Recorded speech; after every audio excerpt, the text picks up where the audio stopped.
Gaza était jusqu'à présent un ghetto où les Palestiniens sont assassinés par les armes, la faim et l'absence de soins. Gaza est en train de devenir un camp de concentration où le niveau de barbarie déployé par l'armée israélienne est tel qu'on doit énoncer des à peu près pour décrire le bilan du génocide en cours. À peu près 80 000 morts, mais sans doute beaucoup plus. À peu près 20 000 enfants tués.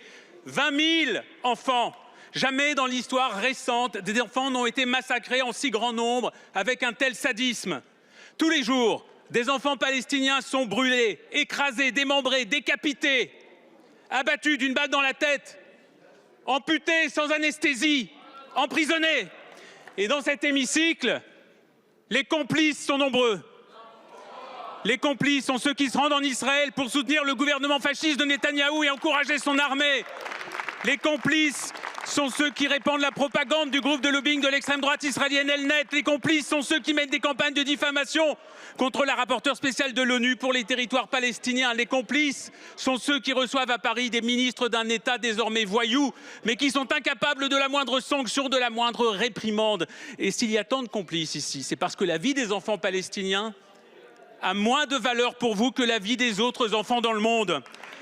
Pour vous, ce ne sont que des à peu près. Mais pour nous, ce sont nos enfants. Et comme nos enfants, ils ont un nom, ils ont un visage, et ils ont une vie à vivre.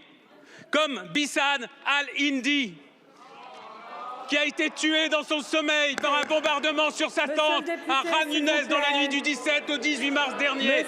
Regardez ce visage. C'est interdit de brandir des affiches. Regardez tous les visages autour de députés. moi. Ce sont les visages de notre mauvaise conscience. Vous n'avez plus la parole.